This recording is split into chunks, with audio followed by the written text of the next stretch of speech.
మీకు బాగా తెలుసు. కాంగ్రెస్ ప్రభుత్వం మోసపూరితమైనటువంటి హామీలు ఇచ్చి కామారెడ్డి డిక్లరేషన్ అని చెప్పి ఆ రోజు బీసీ సమాజాన్ని బీసీ బిడ్డల్ని మోసం చేసి మేము అధికారంలోకి వస్తే 42% రిజర్వేషన్ ఇస్తాం, రాజకీయ రిజర్వేషన్లు కానివ్వండి, విద్యా ఉద్యోగ రంగాల్లో కానివ్వండి, బీసీలకు కులవృత్తులకు కూడా పెద్ద ఎత్తున ప్రోత్సాహం ఇస్తాం, 1,00,000 కోట్ల బడ్జెట్ పెట్టి ప్రతి సంవత్సరానికి 20,000 కోట్లు ఇస్తామని మేనిఫెస్టోలో అలివిగానటువంటి హామీలన్నీ ఇచ్చి మా సమాజాన్ని నమ్మబలికి అధికారంలోకి వచ్చిన తర్వాత 20 మాసాలైంది. ఈ 20 మాసాలలో బడ్జెటు లేదు, మా బిడ్డల్ని ఆదుకున్నటువంటి సందర్భాలు లేవు. ప్రతి దాంట్లో మోసం చేయడమే కాకుండా ఆ రోజు హరీబరీగా అసెంబ్లీలో తీర్మానం చేశారు. 42% రిజర్వేషన్ల కోసం తీర్మానం చేసినప్పుడు మేము ఆ రోజే నేను గంగుల కమలాకర్ గారు అసెంబ్లీలో మాట్లాడినాం.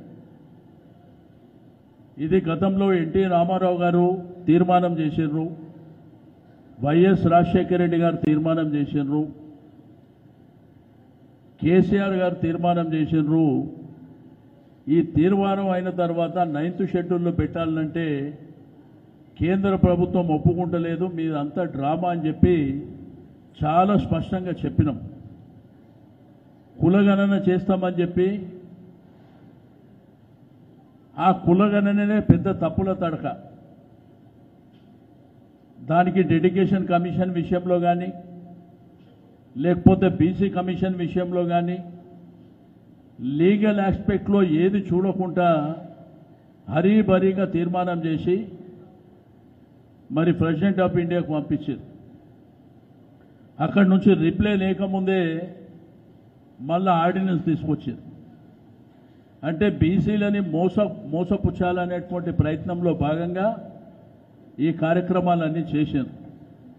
ప్రెసిడెంట్ గారి దగ్గరికి తీర్మానం పోకముందే ఢిల్లీలో ధర్నా చేశారు. మొన్న 5, 6, 7 తేదీన ఢిల్లీలో మేము ప్రెసిడెంట్ ఆఫ్ ఇండియాని కలుస్తామని, ప్రధానమంత్రిని కలుస్తామని, జంతర్ మంతర్లో ధర్నా చేస్తామని మరి ఇక్కడికి ప్రభుత్వం, ముఖ్యమంత్రి గారు, మంత్రులు, ఎమ్మెల్యేలు, ఎంపీలు వాళ్ళ పార్టీ నాయకులను అందరినీ తీసుకుపోయి ఆ 3 రోజులు ఏం చేశారో మీరందరూ చూశారు. ఆ 3 రోజులు కూడా ప్రైమ్ మినిస్టర్ అపాయింట్మెంట్ అడగలే, ప్రెసిడెంట్ గారి అపాయింట్మెంట్ అడగలే.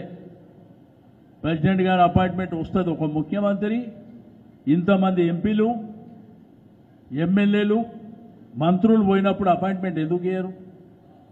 రిప్రజెంటేషన్ ఇవ్వడానికి ఎవరైనా అపాయింట్మెంట్ ఇస్తారు. అదొక మోసం జరిగింది. ఆ బీసీల మీటింగ్కి వచ్చి కేసీఆర్ గారిని, కేటీఆర్ గారిని తిట్టడానికి, నరేంద్ర మోడీని తిట్టడానికి, రాహుల్ గాంధీ ప్రైమ్ మినిస్టర్ కావాలని చెప్పడానికి ఆ ముఖ్యమంత్రి గారు ఆ స్టేజ్ మీద ప్రయత్నం చేసిండు. మీ మోసపూరితమైనటువంటి హామీలన్నీ ఈ బీసీ సమాజానికి, సమాజంలో ఉన్నటువంటి బీసీ వర్గాలను మేల్కొల్పడానికే మేము బీసీ కథన బేరి మరి ఇక్కడ కరీంనగర్లో 14వ తేదీన ఆ శంఖారావం పూరించబోతున్నాం. దానికి ముఖ్య అతిథిగా మా పార్టీ వర్కింగ్ ప్రెసిడెంట్ కేటీఆర్ గారిని మరి రావాల్సిందిగా చెప్పిన వెంటనే వారు కూడా ముఖ్య అతిథిగా ఆ కార్యక్రమానికి వస్తూ ఉన్నారు. రెండోది, కేసీఆర్ గారు ఏం చేశారు బీసీలకు, ఈ కాంగ్రెస్ ప్రభుత్వం ఏం చేసిందో చాలా అంశాలు చెప్పడానికి ఉన్నాయి. బీసీ గురుకుల పాఠశాలల నుంచి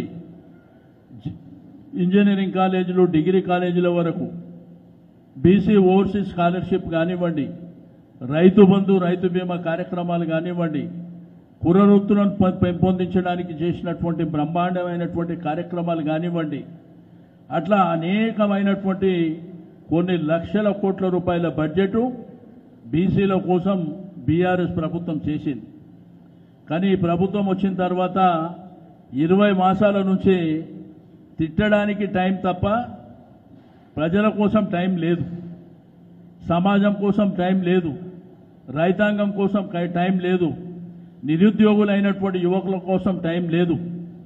కాబట్టి ఇవన్నీ ఎండగట్టడానికి, ప్రజల్ని చైతన్యవంతుడం చేయడానికి మా 13 నియోజకవర్గాలకు సంబంధించినటువంటి మా గౌరవ శాసనసభ్యులు, మాజీ శాసనసభ్యులు, మాజీ శాసన మండలి చైర్మన్లు, జిల్లా పరిషత్ చైర్మన్లు, మా నాయకత్వం, మా కార్యకర్తలు, నాయకులు పెద్ద ఎత్తున మరి 14వ తారీఖున కరీంనగర్లో ఈ కథన బేరికి రాబోతున్నారని చెప్పి నేను ఈ సందర్భంగా తెలియజేస్తా ఉన్నాను. ఈరోజు బీసీ సమాజం అంతా అవేరే ఉంది.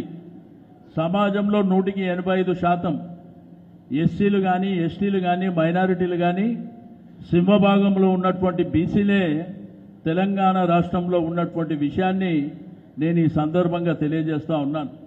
తప్పకుండా మా డిమాండల్లో ఒకటే, మా సమాజం డిమాండల్లో ఒకటే, లోకల్ బాడీ ఎన్నికలు 42% రిజర్వేషన్లు అయిన తర్వాతనే ఎన్నికలకు పోతే మేము ఒప్పుకుంటాం. ఒకవేళ పార్టీల పరంగా ఇస్తాము అని అంటే మిమ్మల్ని బొందబెట్టడం ఖాయం అని చెప్పి, పార్టీల పరంగా ఇవ్వడానికి మేము బిచ్చపోలవా, బిచ్చమెత్తుకోనికి వచ్చినామా? మాకు చట్టపరంగా కావాలి. చట్టసభల్లో చట్టపరంగా మా రిజర్వేషన్లు రైట్ రాలుగా కావాలని కోరుకునేటువంటి సమాజం.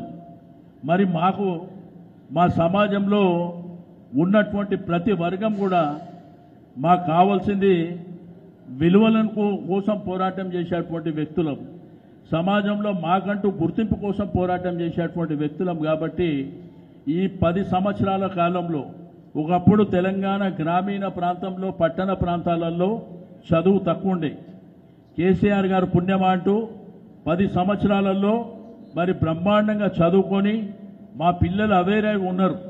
వాళ్ళ హక్కుల కోసం అడిగేటువంటి పరిస్థితుల్లో మరి సమాజం ఉన్నటువంటి సందర్భం. కాబట్టి మేమందరం ఇక్కడ ఉన్నటువంటి నాయకత్వం రాష్ట్ర వ్యాప్తంగా మా నాయకులందరం కలిసి ఇక్కడికి రావడం జరిగింది. 14వ తారీఖు నాడు జరిగే సభ కోసం, ఏర్పాట్ల కోసం మా ముఖ్య నాయకులను కలుసుకోవడానికి ఈరోజు కరీంనగర్కు రావడం జరిగింది. తప్పకుండా కాంగ్రెస్ పార్టీని ప్రజలు బొందబెట్టడానికి సిద్ధంగా ఉన్నారు. సేమ్ టైం బీసీ సమాజం కూడా మిమ్మల్ని మరి ఇక్కడ ఉన్నటువంటి రాష్ట్రంలో ఉన్నటువంటి బీసీ సమాజం కూడా తప్పకుండా మీ మోసాలను గమనించి మీకు తగిన బుద్ధి చెప్పడానికి మాట్లాడితే మీరు బీజేపీని ఎందుకు అంటలేరని మాట్లాడుతూ, కామారెడ్డి డిక్లరేషన్ ఇచ్చినప్పుడు మీరు బీజేపీ గురించి మాట్లాడినరా? బీఆర్ఎస్ పార్టీ చేయలేదు, మేము చేస్తాం. మీరు ఎట్లా చేస్తారు? ఇది 9th షెడ్యూల్లో పెట్టకుండా అంటే మాది 140 ఏళ్ల చరిత్ర ఉంది కాంగ్రెస్ పార్టీకి, మేము ఎట్టి పరిస్థితుల్లో చేస్తామని చెప్పి ఇప్పుడేమో నంగనాచి మాటలు చెప్పి మీరు ఎందుకు వస్తలేరని మేము అసెంబ్లీలో చెప్పినాం. యునానిమస్గా మేము ఈ రిజర్వేషన్లకు సపోర్ట్ చేస్తున్నాం. కానీ 42% చట్టసభల ద్వారా రిజర్వేషన్ వచ్చిన తర్వాతనే ఎలక్షన్కు పోవాలని చెప్పి మేము డిమాండ్ చేసినాం. ఆ రోజే మేము యునానిమస్గా సపోర్ట్ చేస్తామన్నాం, చేసినాం. ఎట్టి పరిస్థితుల్లో చట్టసభల్లో 9th షెడ్యూల్లో పెట్టకుండా, పార్లమెంట్లో చట్టం రాకుండా మీరు ఎన్నికలకు పోతే మాత్రం తప్పకుండా కర్రు కాల్చి వాత పెట్టడానికి ఈ సమాజం అంతా సిద్ధంగా ఉందని చెప్పి నేను ఈ సందర్భంగా తెలియజేస్తా ఉన్నాను. ఎందుకంటే బీసీ సమాజంలో ఉన్నటువంటి ప్రతి ఒక్కరు కూడా, చిన్న పిల్లల నుంచి పెద్దవాళ్ళకు కూడా అందరికి అర్థమైంది ఈ ప్రభుత్వం మోసాలు. ఈ ప్రభుత్వం వచ్చిన తర్వాత 20 మాసాలుగా జరుగుతున్నటువంటి వాళ్ళు ఇచ్చిన ఎన్నికల ప్రతి హామీ మోసమే. ఆడవాళ్లకు 2500 మోసమే. మరి అదేవిధంగా కళ్యాణ లక్ష్మి అనే విషయం మోసమే. మీరు చూసిర్రు మహబూబ్ నగర్లో ఒక మీటింగ్లో ముఖ్యమంత్రి గారికి ఎంత బలుపు ఉంటే, ఒక బట్టలు ఉతికేవానికి నేను ఎమ్మెల్యే చేసిన, ఒక చేపలు పట్టుకునేవాడిని మంత్రి చేసిన అని ఎంత బలం నీకు, ఏ విధమైనటువంటి మరి మీకు రోషము లేకపోతే అక్కడ ఉన్నటువంటి నాయకత్వం కూడా కాంగ్రెస్ పార్టీ వాళ్ళు ఆలోచించుకోవాల్సినటువంటి అవసరం ఉన్నది. ఎందుకంటే ఒక బాధ్యత గల వ్యక్తుల గురించి అట్లా మాట్లాడతాడా? ఎంత కించపరిచే మాటలు అంటే, చాకలి వాడిని బట్టలు ఉతుక్కునేవాడిని నేను ఎమ్మెల్యే చేసిన అని మాట్లాడు. ఒక మంత్రి చేపలు పట్టుకుంటే నేను మంత్రి చేసిన అని మాట్లాడి, అంటే ఎంత బల్పు నీకు. కాబట్టి ఇవన్నీ మీరు గుర్తుపెట్టుకోవాల్సినటువంటి అవసరం ఉంది. సమాజం మేల్కోవడానికి సిద్ధంగా ఉంది. తప్పకుండా ఇది కరీంనగర్తోనే కాకుండా అన్ని జిల్లాలో కూడా ఈ యొక్క బీసీ కథన బేరిని విస్తరించి తప్పకుండా ప్రజల్ని చైతన్యవంతం చేసి ఈ ప్రభుత్వాన్ని గద్దె దించే వరకు నిరంతరంగా మేము పోరాటం చేస్తామని చెప్పి నేను ఈ సందర్భంగా తెలియజేస్తాను.